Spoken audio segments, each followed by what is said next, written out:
My Life, My Choice, coming to you live from Las Vegas, Nevada. Today is Wednesday, the 4th of May, 2008. Is it the 4th? Yeah, Wednesday, the 4th of May, 2018. And the hour, my friends, is 1 p.m. My name is Dr. Drwendydearborne, and I will be your host for the next 60 to 90 minutes or somewhere in between. So welcome to My Life, My Choice once again. And today we're talking about I don't want to be in this relationship anymore, which is huge for many people. Huge, huge, huge, especially when you're talking about, as I call them, intimate relationships or familial relationships or, you know, platonic relationships. So that being said, hi, Olivia. Hi, Wens.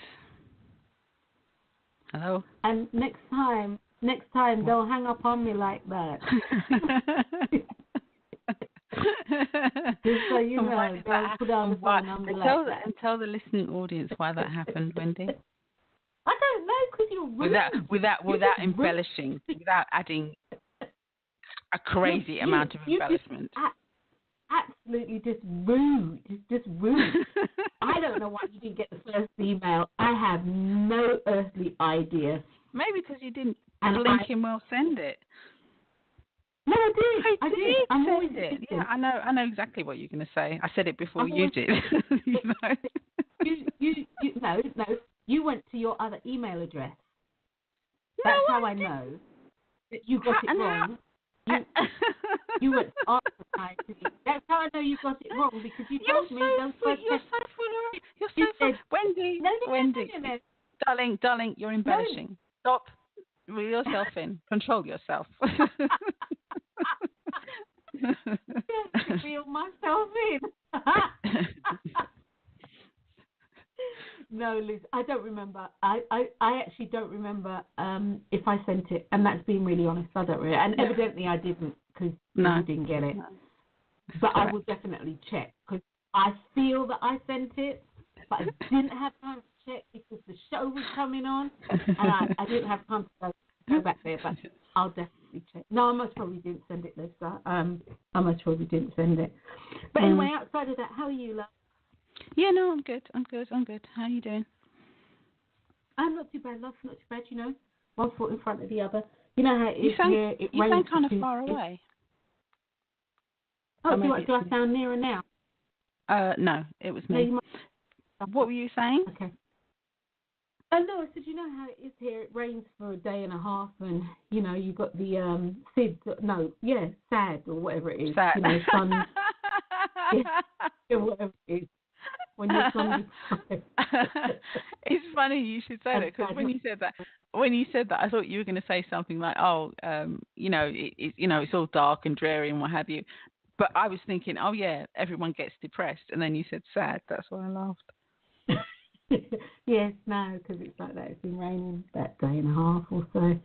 You know, I'm like, whatever. It's a good thing. But anyway, it's a good thing you still don't live over here, then, isn't it? Or you, like, if the American, if President Trump decided you needed to leave and you had to come back here, you'd be a goner, wouldn't you? You'd be in Free and Barnet, wouldn't you? Free and Barnet is it still going? Is it? No. They tore it down. I think they've built flats. Okay, right. It was a big psychiatric institution of questionable or dubious character, to say the least. For what they did there, to say the least. Oh, was it? I just thought it was a what's the politically correct? Sorry? Psychiatric hospital. Oh, there you go. Yeah. I thought it was just a normal, regular psychiatric hospital. I remember people saying, they'll take you to Free and Barnet, but I just thought it was because of your I just thought it was because of your behaviour. You specifically. Yeah. No, they did their experiments and stuff. Did they? I didn't know that. Yeah, most of them do. Don't let them fool you with that rolling hills and all of that, French doors and all of that stuff. I never even thought that they did that there. You know, like sometimes you look at a place and you think, mind you, I don't remember ever seeing it. I only heard about it, but it wasn't. I never got sort of like a malevolent feel. No, that's the wrong word. You know what I mean? I never got that. Yeah, bad feel. Yeah, okay. But it was behind a high wall. It's very Victorian looking, behind a high wall. Yeah, I would imagine it would have been. Yeah, because they had some really nice buildings, like the library down by the library where the town hall was and all that stuff. They used to be really ornate. I think they're all gone. Not anymore, mate. They're all boxes. But anyway, that being said, outside of that, all's going well in your world, love? Yeah. It's all good. It's all A-okay. All right. Well, as I was saying to the listening audience, you actually made it on time. Sorry. I don't want to be in this relationship anymore. And again, I don't want to be in this relationship anymore. So what I wrote in the synopsis is, to everything in life, there really is a season, and I really do mean that, including the starting and the ending of relationships. And when I say this, I mean all relationships. Our lives are built upon relationships, and what I think it's really imperative that people understand, or what I want people to come away with today is, it's important to understand that the relationships that we have are not only with people or our pets or what have you, plants, whatever, any living thing, but they're with places and things too. And that's very, very important. We never really think of ourselves as being in a working or active relationship with our home, and we don't. We live there and there's things that we're doing, the home's got a nice feel. We never think this way about our cars, pens, paper, food, plants for all intent and purposes. I mentioned them before. Or the location, the actual location where you plant yourself, where you reside. Now, more often than not, when people speak in terms of relationships, they're speaking of the dynamic between two or more people.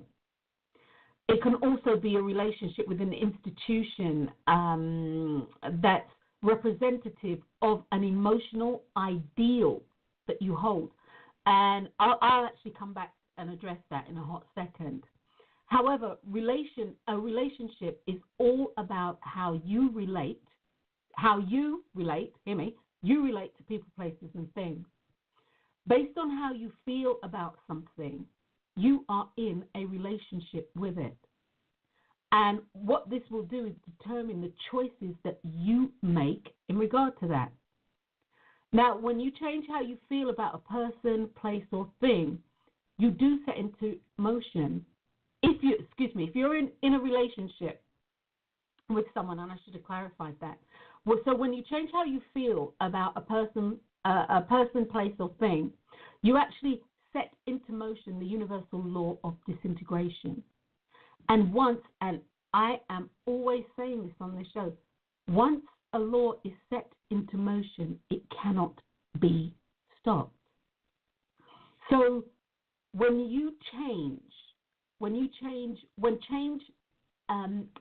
change is needed to take place, or when change needs to take place, based on you having a change of heart, the disintegration of a relationship that is held, that you have, will happen.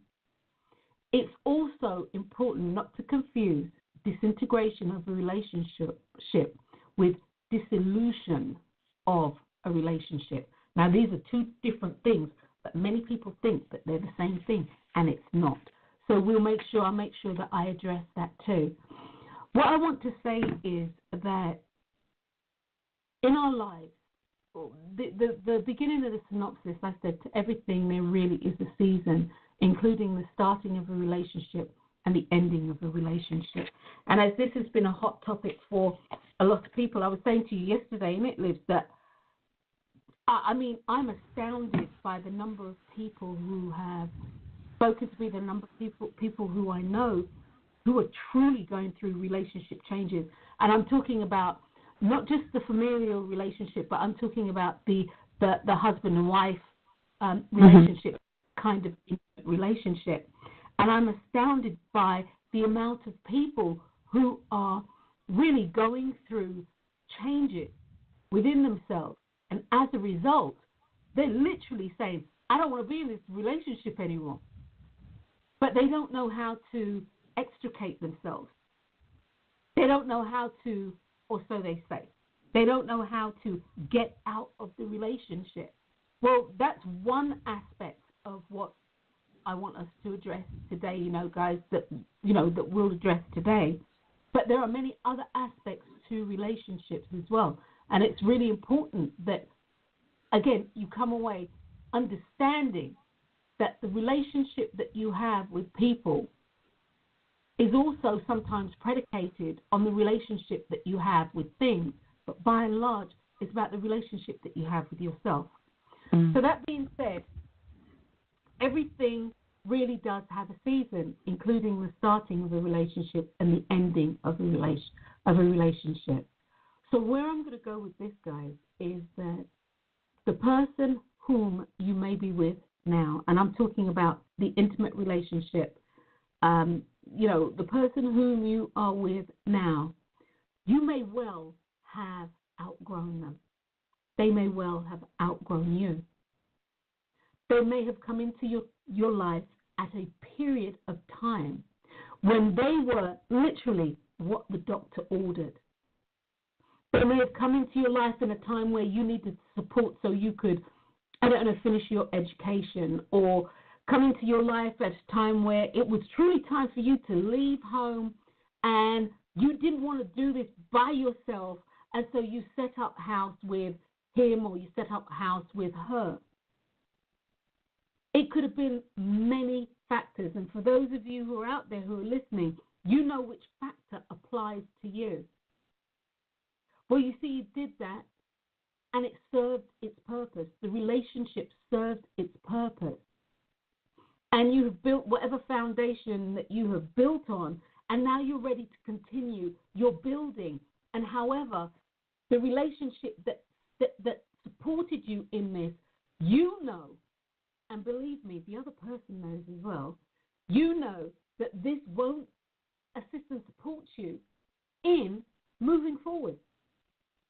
The relationship, because it's past its sell-by date, because the season is gone, because it's disintegrated or disintegrating, but yet you're hanging on, it now becomes something of like chains that bind, or it becomes, a ball and chain. It's something that is holding you submerged, and it's making it difficult for you to be and do who you are and who you want to be and what it is that you want to do. Does that make sense, Liz?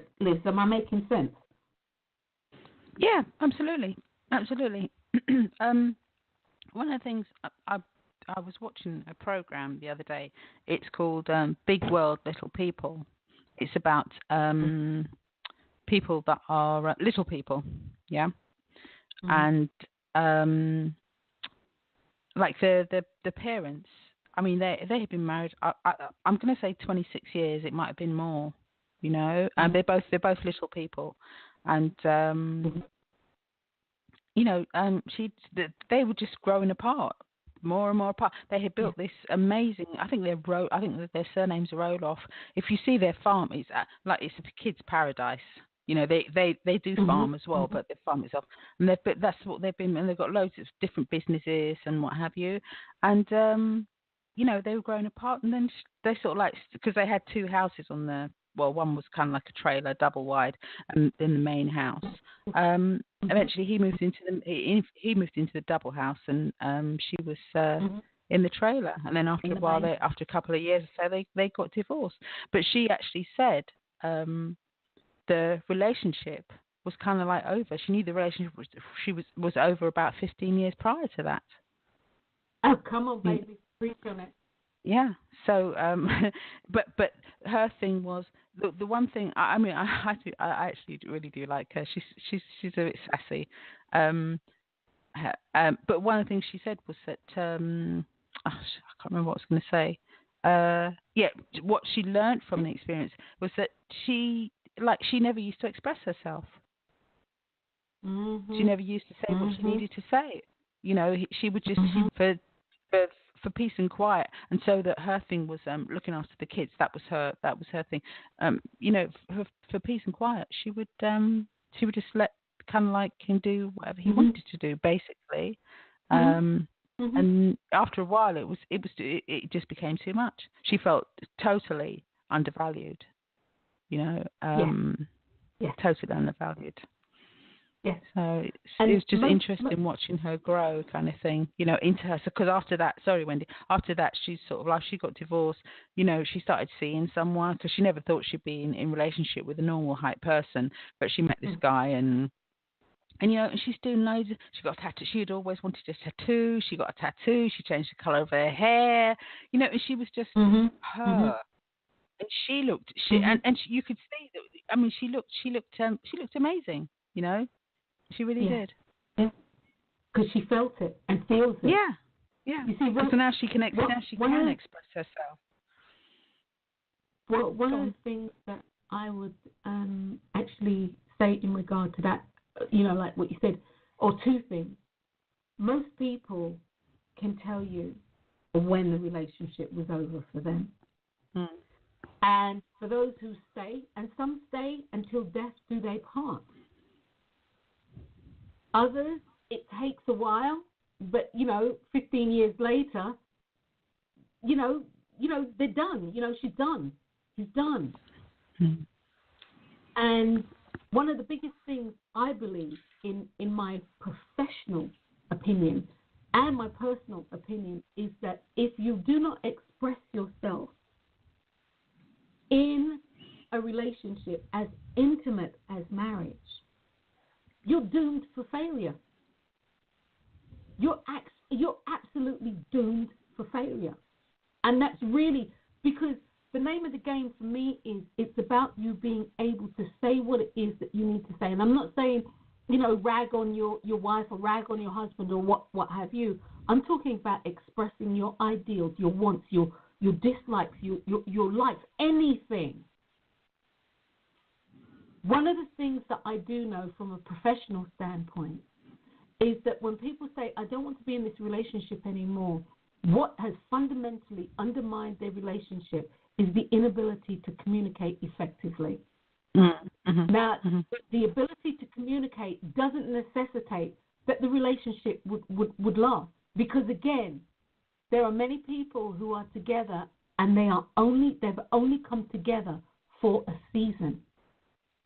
There are people who are in your life and put into your life, and they're put there for a reason, and that reason is to assist and to support you in the next huge leg or the turning point of your journey.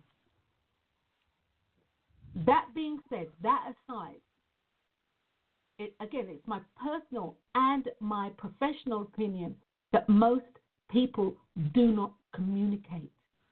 And as a result of ineffectually communicating with each other, nobody gets heard. And then people start feeling undervalued. People start feeling angry and resentful. They start feeling, I don't know, like put upon. And then as a result, people do little things to, I don't know, to vindicate the way that they're feeling. And then people start playing all these games, these mind games, these head games. And some of the expression that is needed is not on the big things, or at least, Liz, I don't think so. It's not on the big things. Some of it is the little things, you know, like, dude or dudette, don't leave the cup there, or don't leave your plate on the floor in the living room and expect me to pick it up, and knowing I'll pick it up because you know I hate to see it there. It's those kind of little things that build up that turn into this absolutely raging fire. No, seriously, Liz. Seriously. You know, it's like your wife decorated the home and your wife decorated the home with all these things that aren't the traditional religion that you practice. But because they are into feng shui for all intent and purposes, and they use things like crystals and Happy Buddha and statues of this, you find this offensive, but yet still you've never said it. But for every time something new, a new thing comes into the home, or a new thing put up on the wall, or a new piece is put onto the mantle, the fireplace, you've got a huge issue with it, but you never say anything. And it rages out of control because your thing is, I'm a Christian, and I quote, I'm a Christian, damn it. I don't like all this stuff. Well, number one, you're telling the wrong person. But why have you never said it? And it just rages out of control. It's these things. You don't like the color. You don't like the color of, I don't know, the settee or the cabinet, the kitchen cabinet. You don't like the color. Why did you not say that you didn't like this color before you acquiesced and said, oh, okay, all right? Knowing that for you it's hideous, and as you're the one who's in the kitchen all the time anyway, you're not going to want to look at it. And then what happens is you start feeling really sad, and you say to yourself, I don't want to be in this relationship anymore. Why? Because my needs aren't getting met. Why? Because I'm not being heard. Why? Because I don't have a voice. Why? Because he or she doesn't care about me the way I want to be cared about. Well, my question to you is, did they ever care about you the way that you wanted to be cared about? When you started the relationship, truly, did they ever care about you the way that you wanted to be cared about? Or did you, in your infinite wisdom, allow stuff to slide that shouldn't have slid?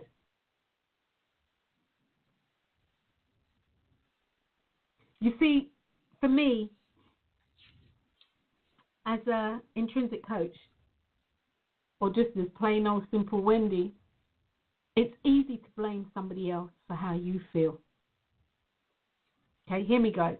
It's easy to blame somebody else for how you feel. Did you get the nuance? It is easy to blame somebody else for how you feel. How you feel is how you feel about the situation. And as cold or as, I'm going to say it like this. If you don't like the situation that you're in, then you need to change you. You can't change anybody else. You can't change him. You can't change her. You can't change anybody else. Only person that you have control over is yourself.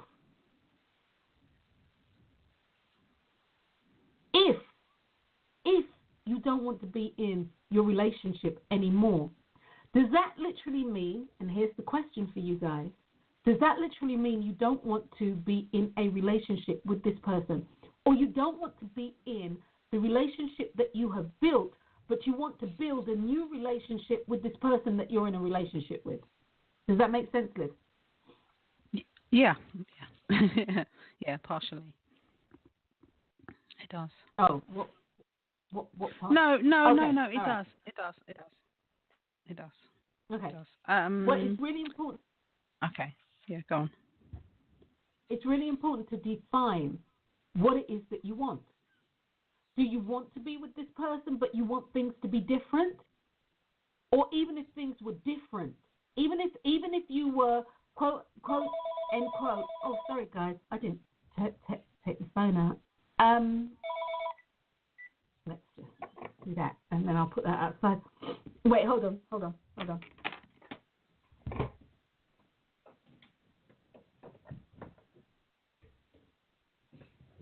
Sorry, guys.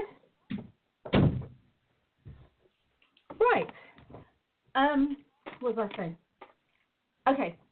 If you are in a relationship with someone and you don't like the way that the relationship is, and you find yourself, I don't want to be in this relationship anymore, yet still, I want to be with this person.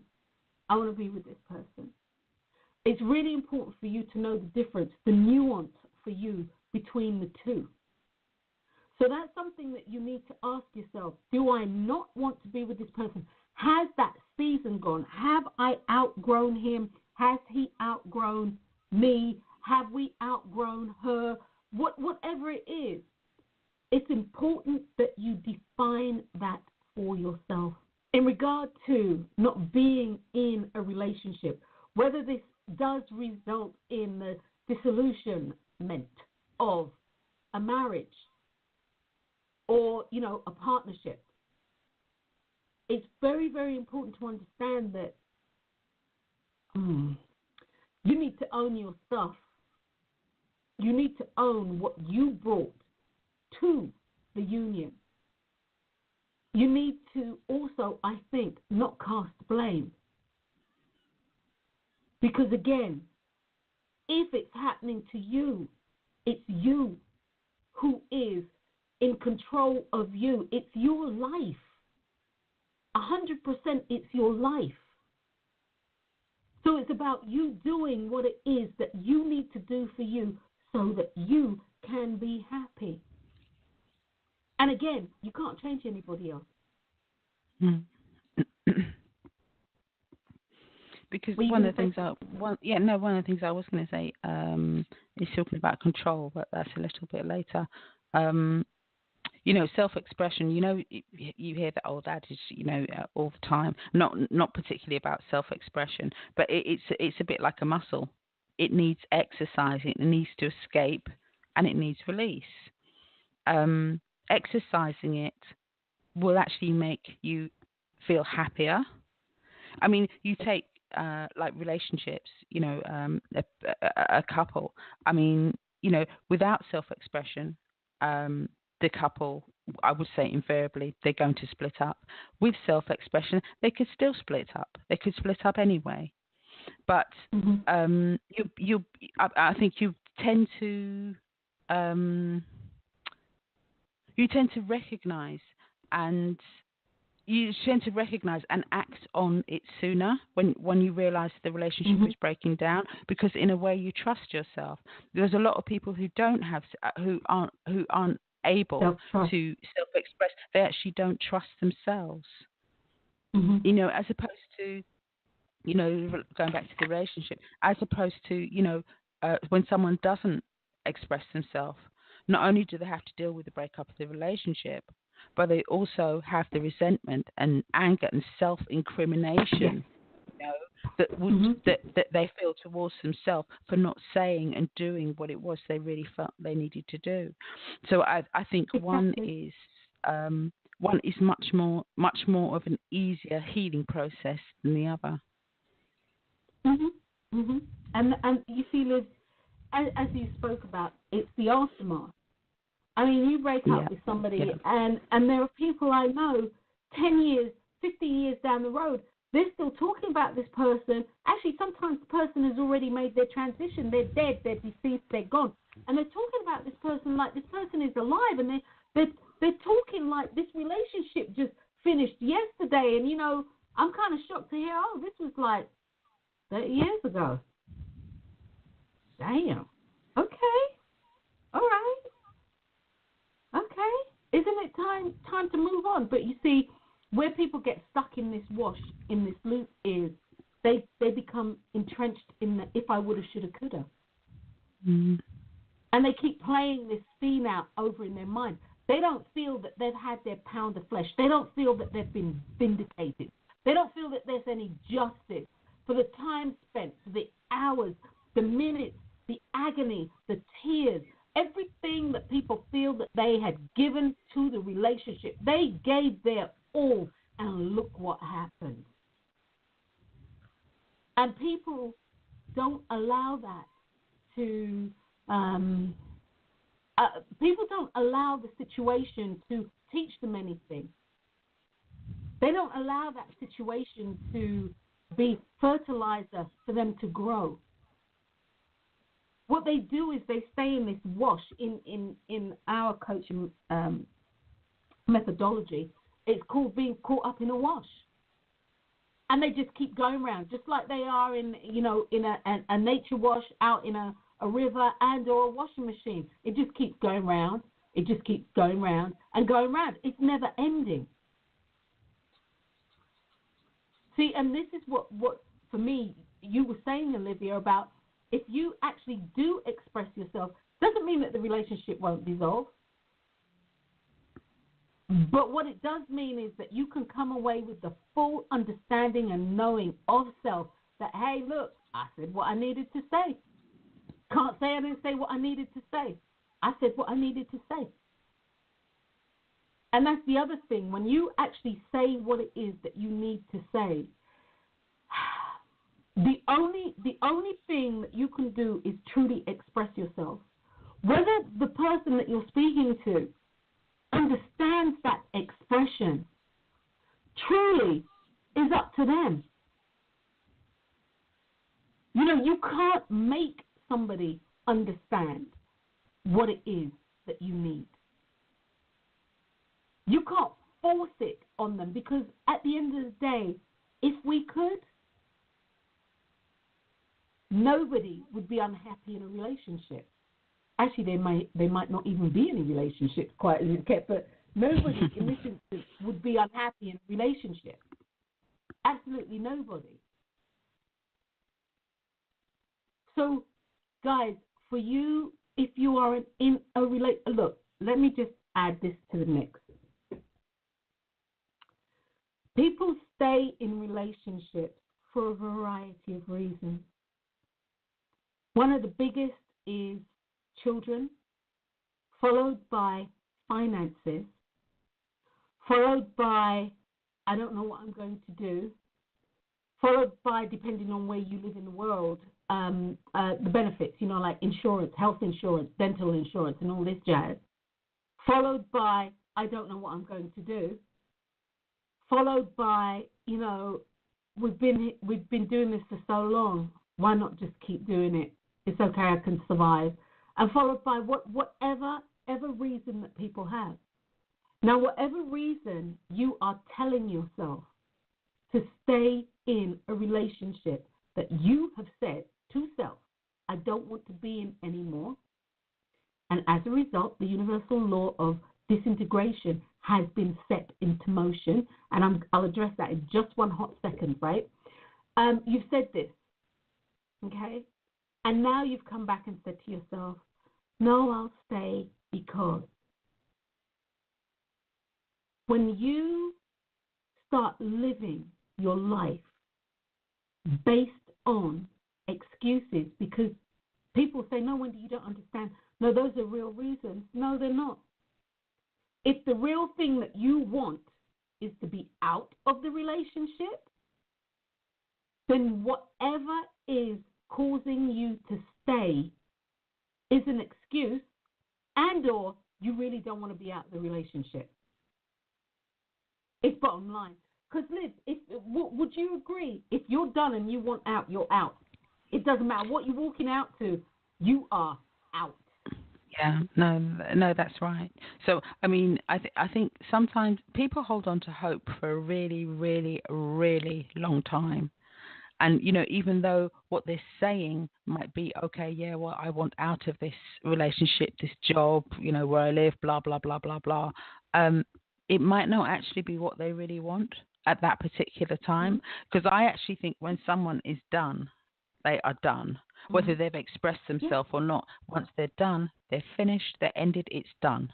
So, yeah, I think if they wanted out, they would be out. I agree. But I think there's still hope. They're thinking there's still hope. Maybe I can do this, or I can get him to do this, or I can get promoted, or, you know, my house redecorated, or whatever it is. Yeah. And that's very true. as they say, hope springs eternal. Mm-hmm. And many people, based on the time and effort that they've put in, they look at that and they'll weigh up an option, and that option will be the other end of the balance scale for that is definitely hopeless. And they're living in hope against hope. That being said, if the underlying thing is you don't want this anymore, I don't want this relationship anymore, it's going to tip the balance of the scales. It's going to tip it. So it's vitally important to understand what it is. You have to have this conversation with yourself. Only you really know this. You have to have that conversation with yourself. You have to be able to say to yourself, what am I wanting? Well, I'm wanting a relationship with my spouse, with my partner, whatever. Then, guys, as I say to you all the time, paint me a picture of what that looks like, and not what you want them to do for you. Paint me a picture of what you want to do in the relationship and what you want to feel in the relationship. You see, when people are within a relationship, there's two people, okay, guys, or two or more, depending on what's going on. But there's typically, if you're talking about husband and wife theory, there's two people. You need to know what you want. You cannot expect your spouse or significant other or partner to know what you want without you saying it.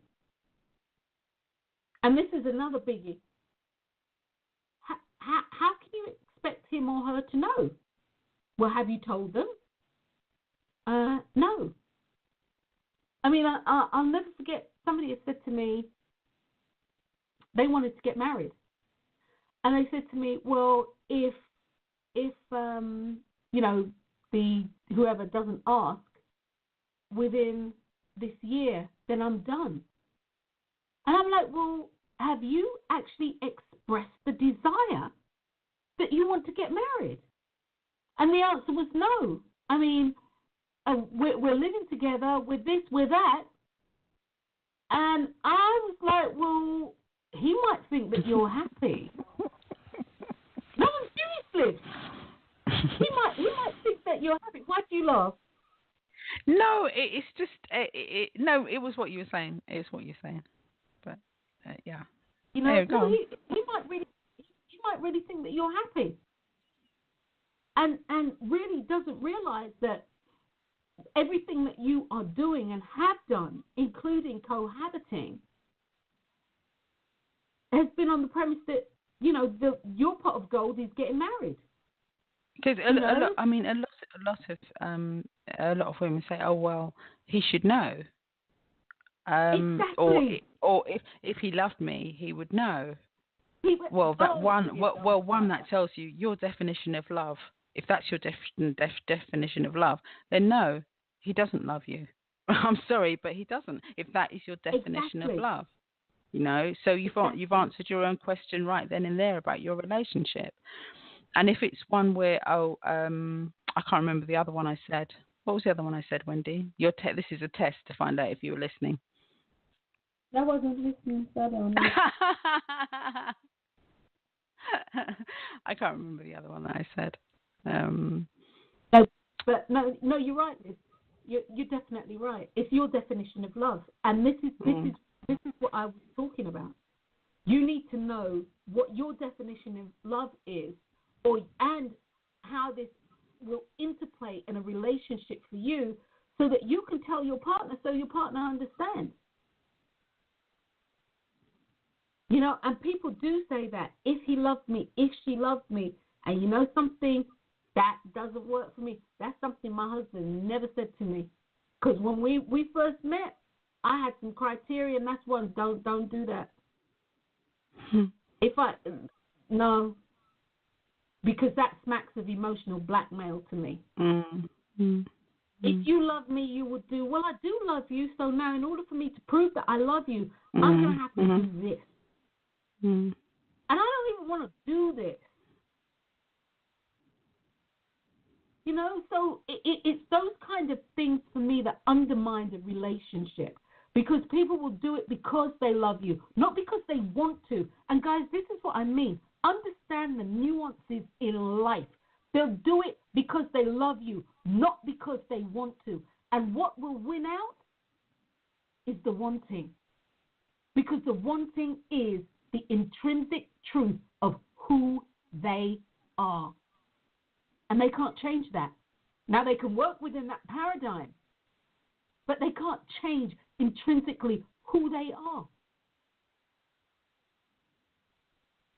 So if you are in a relationship, you're in a marriage, you're cohabitating, common law, a common law set up, and things are not going well, or you don't want to be in the relationship anymore, my first thing is, I'm not asking you why you don't want to be in this relationship anymore.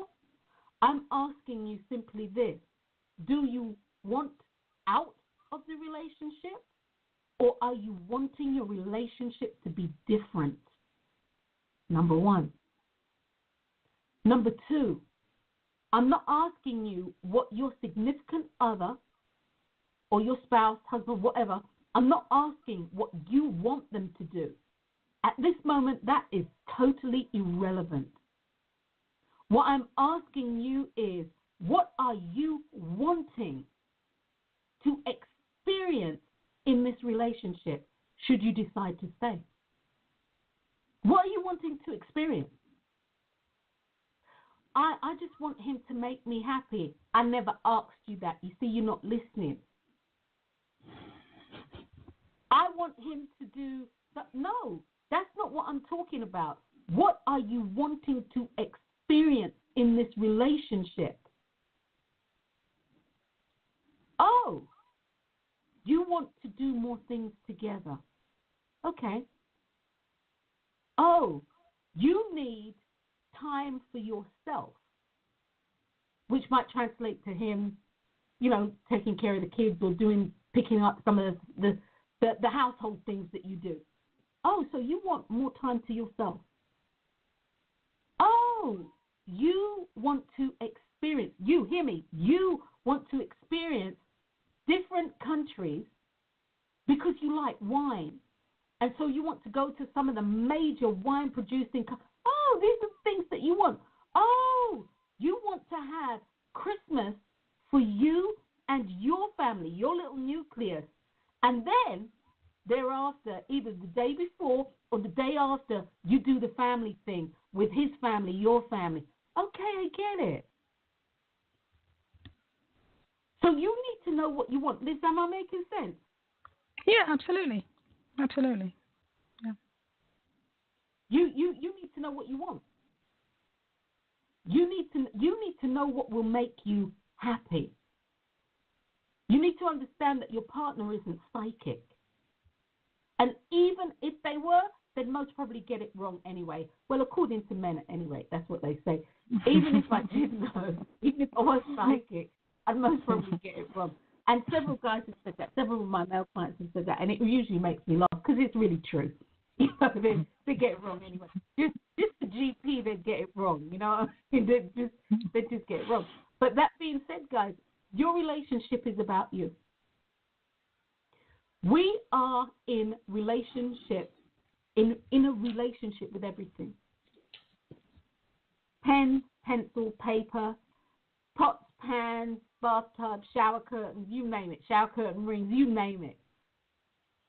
Whatever is in your world, including all the clutter in your home, in your car, and around you, you're in relationship with this.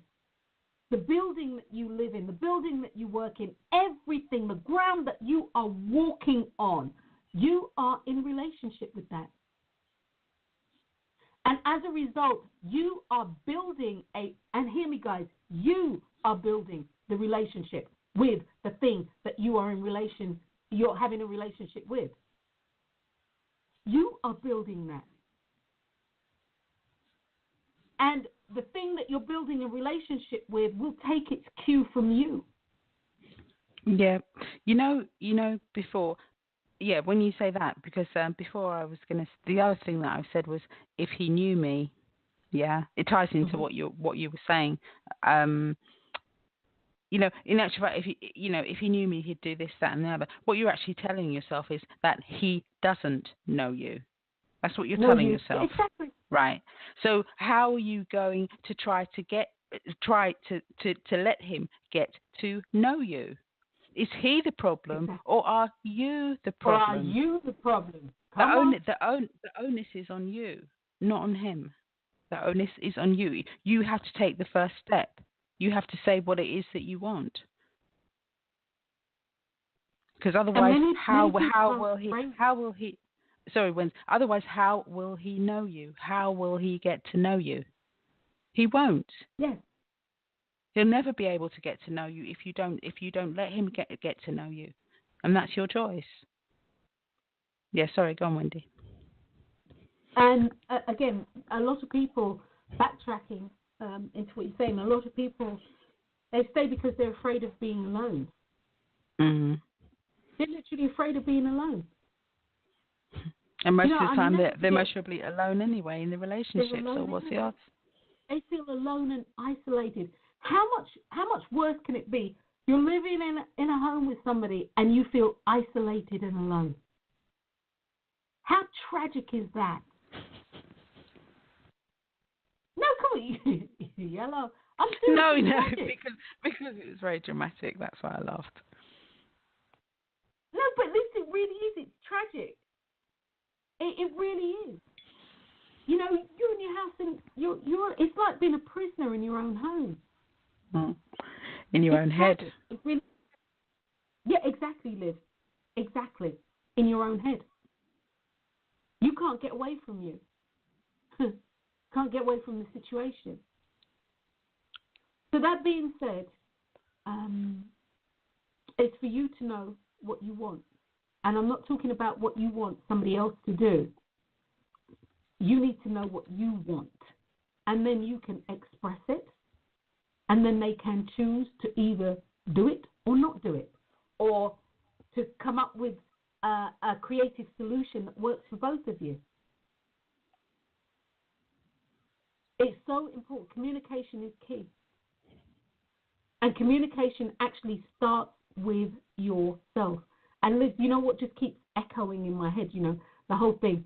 You know, if you really knew me, if you loved me, we've been together for how long? And blah, blah, blah, blah, blah. If you all of those statements undermine a relationship. Mm-hmm. Mm-hmm. It undermines a relationship. It actually, particularly like if he knew, it smacks of dishonesty. Yeah, because you understand what I mean. Does. Yeah. Yes, Okay. it does. Because it's Machiavellian. Yeah. Mm-hmm. It's mendacious.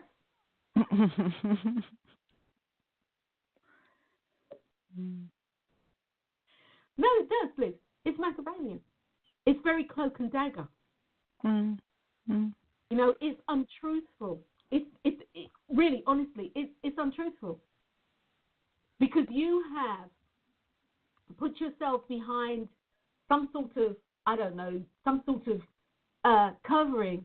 You haven't shown your true self, otherwise they'd know it. Yeah. He or she would know it.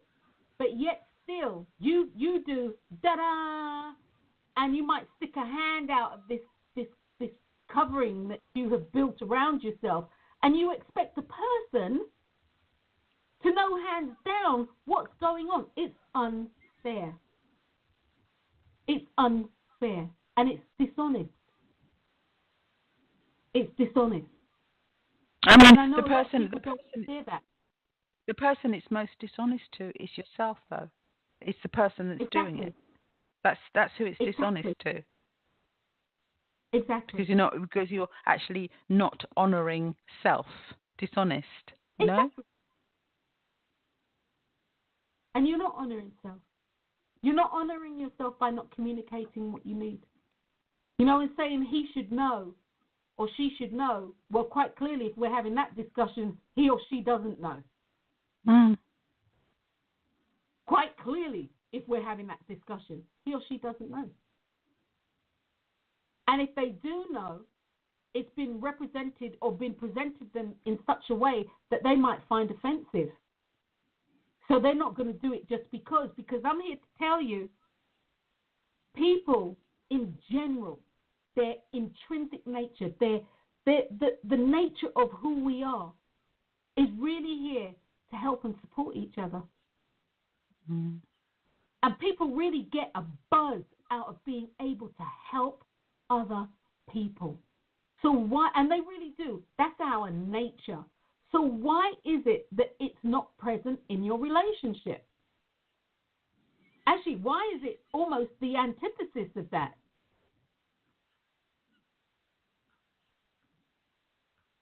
So I don't want to be in this relationship anymore. As I said before, understand the nuance. I had gone on to say that we are in relationships with everything, or we have a relationship with everything. And I mean literally everything that you can think of. And then that which you can't. We have a relationship with it. And we have a relationship with it because it's how we relate our feelings to it. It's not its feelings towards us. It can never be that. It's how we relate our feelings to the people, places, and things in our lives. Which is why, should you be in the position where I don't want to be in this relationship anymore, and you've decided whether you want out or you want the relationship to be different, you are the one that needs to make change. And I hear people say, listen, I can't say, if I had $1 for every time somebody has said to me, but I'm always the one who does, I'm always the one who's always figuring it out and blah, blah, blah, blah, blah, blah.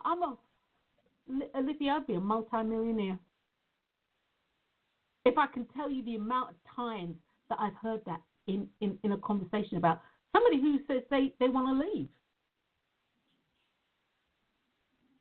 Well, the change has to start with you. And if you're always the person who you feel, or you feel that it's always you making concessions in a relationship, the same said as we said before is you haven't expressed yourself. You haven't expressed yourself in a way that the person, place, or thing, or entity, or whatever, actually understands. Exactly. The fault. I don't mean to be horrible. The fault is with you, because if you want them to understand, you have to find another way to actually communicate. And in many ways, what you're actually, the other thing you're actually saying to yourself is you don't understand them, because if you understood them, you wouldn't have a problem with communicating with them. So it's a double-edged thing when you hear yourself say stuff like that. There you go. Communication is a two-way street. It's about receiving and transmitting. It's a two-way thing. It's a two-way thing. And that's very well said, Liz. You don't understand the person who you're trying to communicate with. One of the things that I say as a teacher, and not as, somebody who's lecturing, but as a teacher, somebody who has taught class, it is my job as a teacher to present the information to the student in a way that they can understand. It is then the student's right to do whatever it is that they choose to do with it. When you're communicating, as Olivia said, it's your job to make sure that you communicate effectively. Effective communication is, and it's a two-way street, that's also listening and expressing yourself, is about you saying what you need to say and the person not just hearing you, or should I say not just listening to you, but hearing you and having an understanding of what you're saying. Doesn't mean they're going to act on it. And you see, these are the nuances that I speak about. It doesn't mean because they understand they're going to do what you want them to do. The other part of the communication process is finding out if they can do it and if they want to. And if not that, then what can they, knowing what they know now, what can they add or what can they bring to the table where both of you can find that common ground where you say, yeah, that works for me. You see, playing the blame game gets you nowhere. Playing the blame game undermines your relationship. Wanting somebody to be who intrinsically they are not, even if you can see the potential, they need to see it too. My thing is, if you're in a relationship, you need to meet the person where they're at, because you want no less for yourself. You need to meet the person where you're at. Meet them where they're at. Having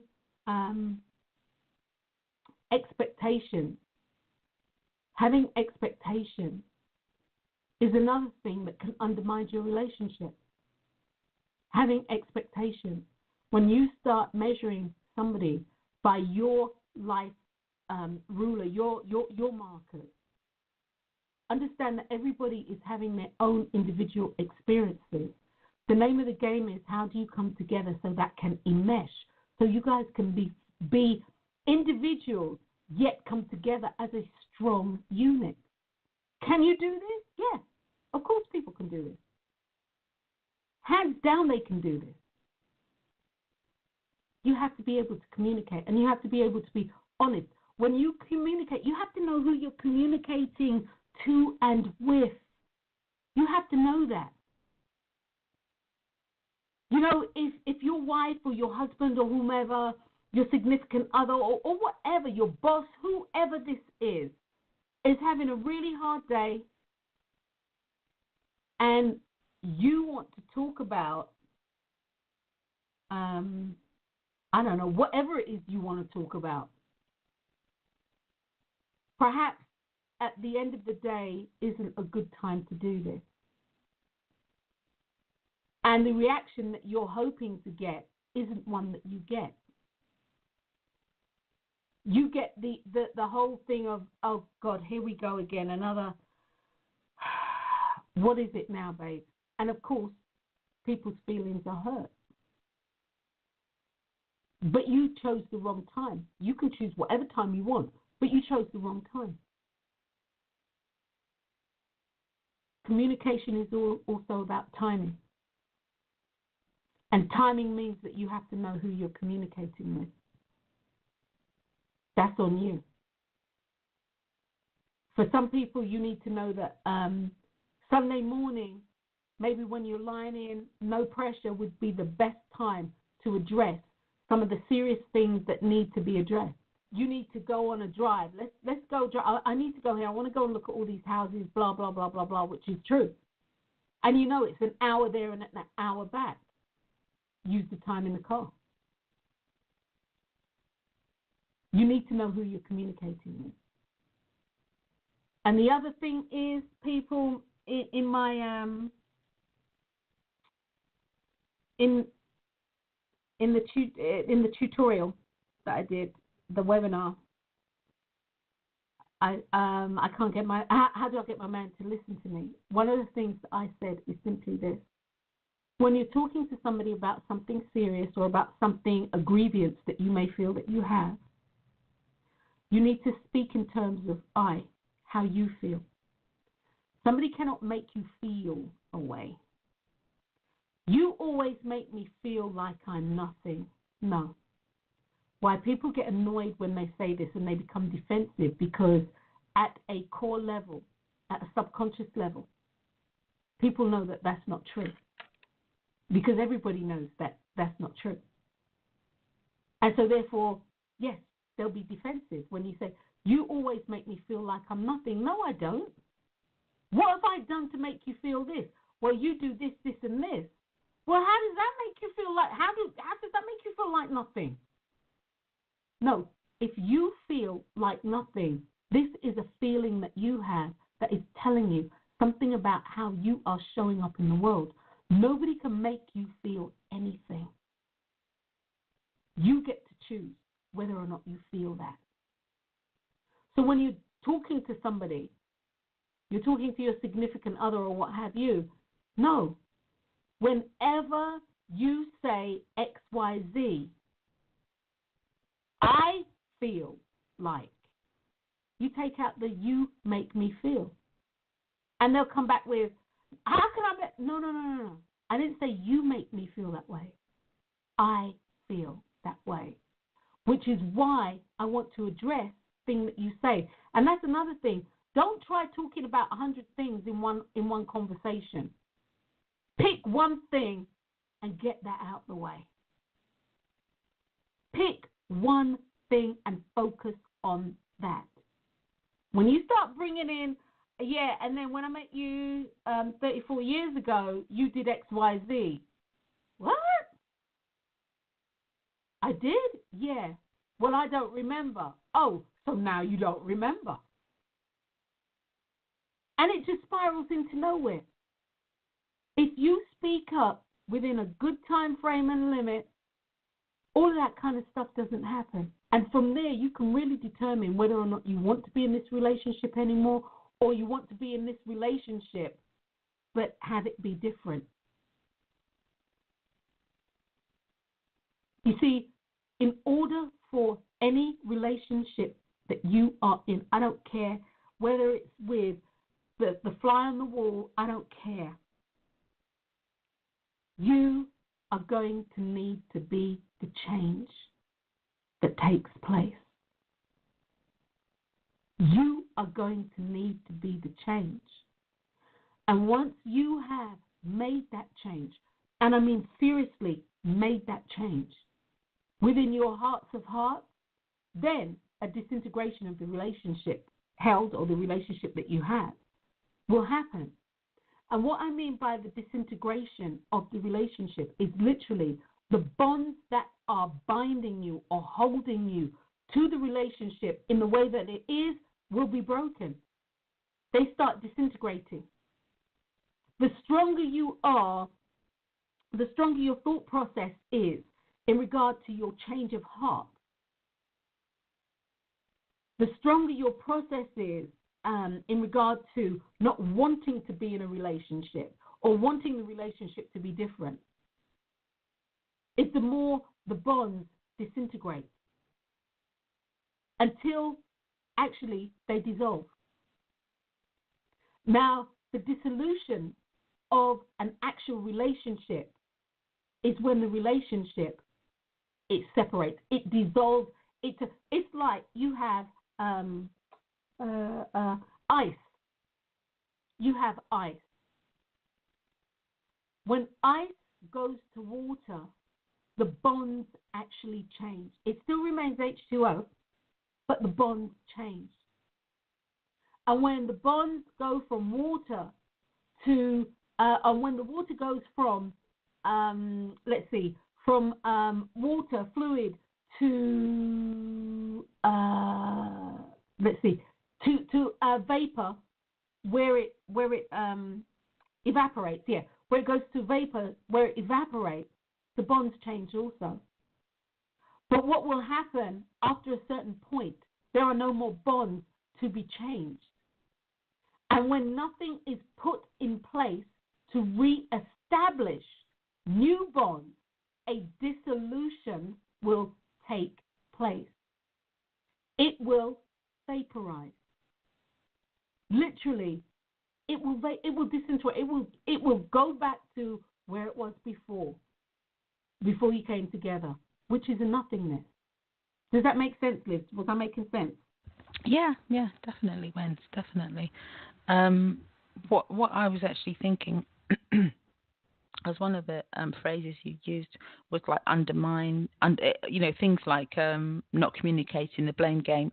It undermines your relationship, and when like the phrase like that is, in a way, it's an external viewpoint of the dynamics of the relationship.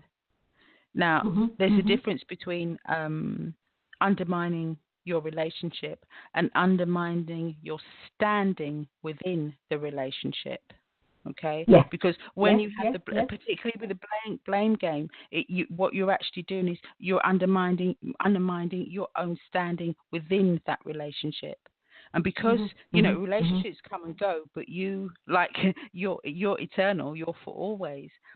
When that happens, it has a direct hit to your self-esteem, because you know somewhere in your subconscious or conscious mind that the problem isn't the other person.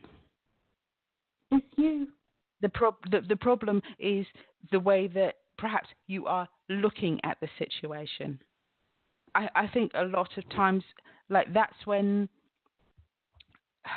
it has a knock-on effect, on your self-esteem, your growth, your self-growth, and it's actually disempowering. It's not empowering. It's actually very disempowering, because you're actually seeing yourself within a system or relationship that actually isn't going the way that you perceive it should go. So therefore, there's so many internal dialogue dimensions going on in there that it's not empowering. Put it that way. The blame game is not empowering at all. It just takes away from what the real issues are with self that need to be dealt with, so that you can actually move on. And even blaming yourself.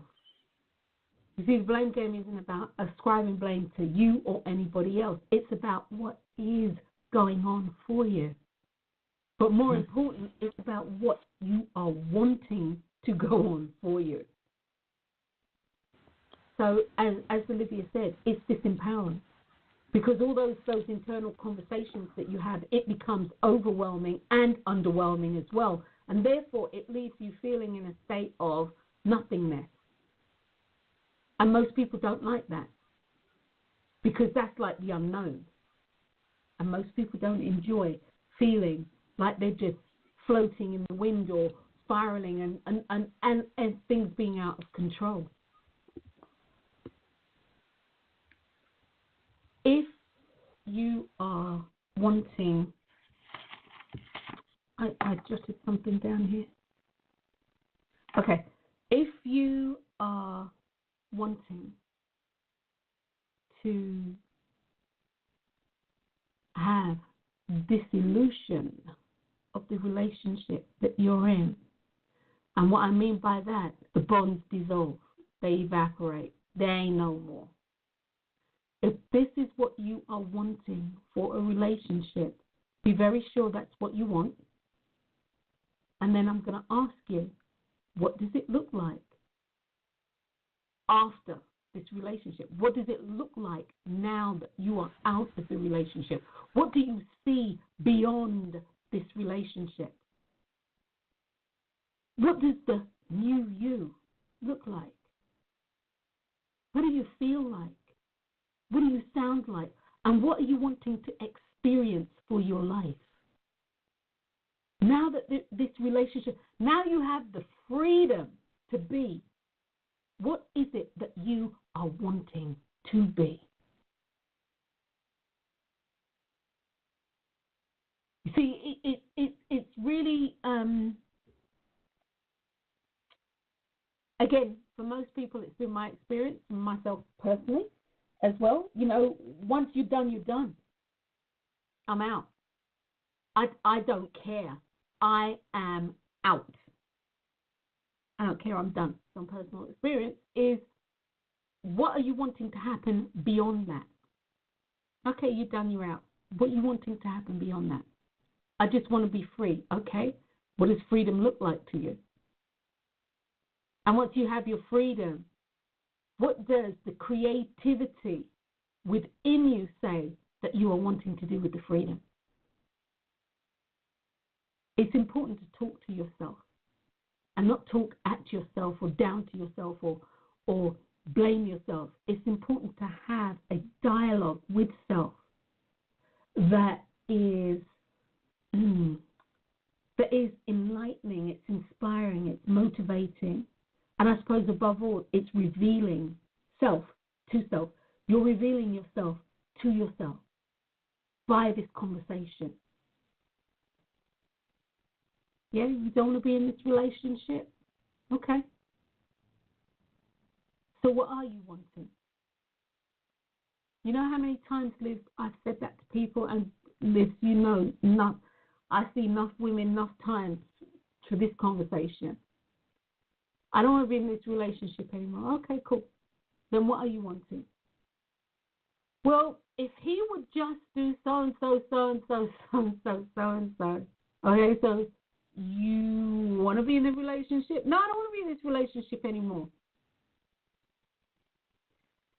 But he should have done so-and-so, so-and-so, so-and-so, so-and-so, so-and-so. Okay, so you want this relationship or not? No. So why are we talking about him? Why are we talking about her?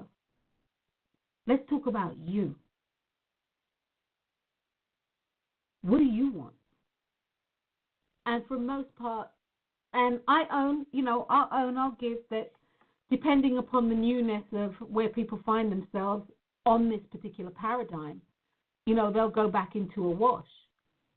And what that tells me, guys, point blank, when people are doing this, one, I'm not saying that you don't want to be in a relationship and or you want to be in it. Either way, I don't know that. Only you know that. But what this tells me is that you feel that you haven't been heard and you haven't expressed yourself. And so the name of the game is you need to express yourself and be heard. Which is why if you are leaving, if there is going to be a dissolution of the relationship, there ain't no more bonds. It's evaporated into nothingness. Okay? Done. If this is the way that you're going, then let that be the way that you've gone. All this, if I would have, should have, could have, if he did, if she did, if, all of that, it's a waste of energy. It's a waste of damn time, quite as it's kept. Because at the end of the day, you didn't, they didn't, and it ain't happening. Move forward. Move forward. So, Liz, is there anything that you'd like to add? No, there's nothing I'd like to add, Vance. Okay, all right. What I would say to you guys is this. It's not easy, okay? And while I know some people might not have wanted to hear this, I know it's not easy. And I'm not only talking about a marital relationship or, cohabiting, common law, significant other partners. I'm not only talking about those relationships. I'm talking about relationships across the board. Relationships with your peers at work, relationship with your family. I'm talking about all relationships. All relationships. Because once again, relationships are based on how you feel about something that you are relating to. It's not it relating to you because they're going to have their own issues or they're going to have their own whatever. But it's about you and how you feel about the thing, people, places, and things that you're relating to. And guys, I'm not going to say that it's easy. It's not. But at the end of the day, what it boils down to is the thing that you are wanting the most is the thing that is going to happen to you. The thing that you are wanting the most is the thing that's going to happen for you. And Liz, would you agree? Only you can make that happen. Yeah, I totally and utterly agree with you. One of the things I was thinking before was you said about talking down, you like talking down to ourselves, talking down to self, yeah? Mm-hmm. And I was thinking, well, why does that voice have so much power? Nothing new, I'm going to say. And it's because we actually allow it to run riot, in our heads like, some belligerent child. And what we need to do is actually rein it in. We need to take control to find coping mechanisms to counteract it or to stop it in its tracks. And what it really boils down to is you trying to understand yourself. Because if you don't understand yourself, you can't expect someone else to understand you. Exactly. And doing all the little things, like, turning things on its head. Like when I was saying, oh, if he loved me, blah blah. It's actually about you not understanding them. It's not most of your experiences are a mirror of where you are, what you're doing, and where it is you want to go. And if you actually look at all the experiences that you have and try and find the correlation of you within that relationship or scenario, you're actually you're making headway with who you are. You're making headway with trying to understand who you are. And as I said before, the more you understand yourself, it's the more other people will understand you in the way that you need them to understand you. And that's bottom line, Liz. That's bottom line. That's bottom line. Bottom line. The more you understand yourself, and take the time to do that. Take the time to do that. I said to Dee, I think it was, they're hard into basketball season. And basketball season is going to turn into baseball season, and of course now they're vamping up football here, as in soccer, as they call it. It will transition into that, and then of course into American football, and then we have the cycle going again. And I said, if people spent,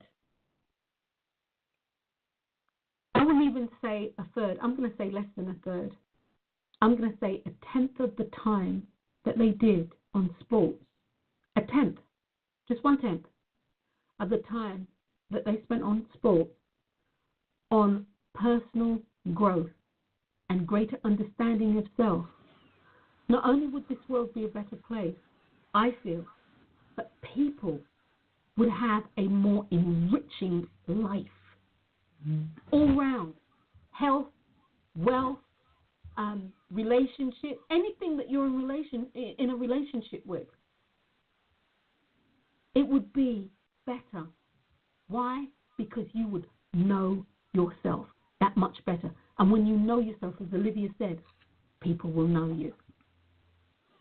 And people will know you. I don't even think it's like for someone to actually have to. I'm sure it was just an example that you gave, but for someone to have to actually give up something they enjoy to be able to do this.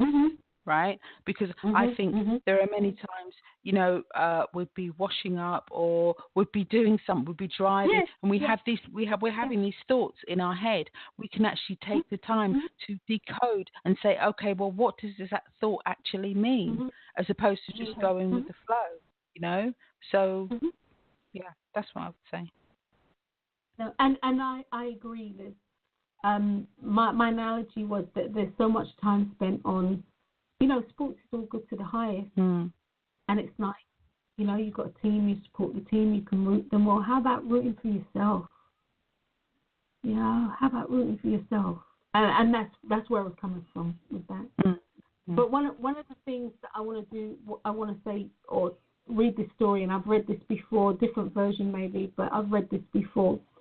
And guys, while this is this is about an inner dialogue that people have, and it's the two wolves and a Cherokee story. So a young boy came to his grandfather filled with anger at another boy who had done him an injustice. Okay? So this could be you. You could have experienced an injustice within the marital realm, work, wherever. Slot yourself in. And you've come to somebody who you feel is an elder and wiser. So this is this young boy, however. And so he came to the boy, him and this other boy had their little argy-bargy, and the one felt that an injustice had been perpetrated against him. The old grandfather said to his grandson, "Let me tell you a story. I too, at times, have felt great hate for those that have taken so much, with no sorrow for what they do, but hate wears you down. Hate does not hurt your enemy. Hate is like taking poison and wishing your enemy would die. I have struggled with these feelings many times." Let me move this up. Many times. It's as if there are two wolves inside of me. One wolf is good and does no harm. He lives in harmony with all around him and does not take offense when no offense was intended. He will only fight when and if it's right to do so, and of course in the right way. But the other wolf is full of anger, and the littlest thing sets him off into a fit of temper. He fights anyone all the time for no reason. He cannot think because his anger and hate are so great. It is a helpless anger, because his anger will change nothing. Sometimes it's hard to live with these two wolves inside of me, because both of these wolves are trying to dominate my spirit. The boy looked intently into his grandfather's eyes and asked, "Which wolf will win, grandfather?" And his grandfather simply said to him, he smiled and said to him, "The one I feed." Where I'm going with this, guys, is simply, plain and simply this. Life is about choices. If you find yourself in a relationship that needs to be changed, don't spend your time feeding the negativity that has been created based on choices that you have made. Spend the time creating what it is that you want to experience. Feed that. Don't feed the past, your future. Does that make sense, Liz?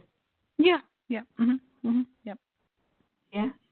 Yep. Okay, guys. So on that, anything else, Liz? Because I'm going to wrap up now. No, nothing else. Okay, guys. I hope this has been helpful to you. I definitely know it's not the usual relationship show that's out there. Your life is about you. Make the choices that you want. See what it is that you want. Feel it. Know it. So that it is you. And go for it. Go for it. So on that note, guys, I'll get ready to get out of here. I guess I need some chocolate. I'm getting ready to get out of here. My name is Dr. Wendy Dearborne. You've been listening to an episode of My Life, My Choice, and today we've been talking about I don't want to be in this relationship anymore. My co-host has been Olivia Lashley from London in the UK. It's like catching, isn't it? It's catching. Okay, guys, and on that note, Dr. Wendy Dearborne, peace out. Love you guys, and I'll talk to you later. Love you, sis. Love you too, darling. All right, then. Bye, guys. Bye.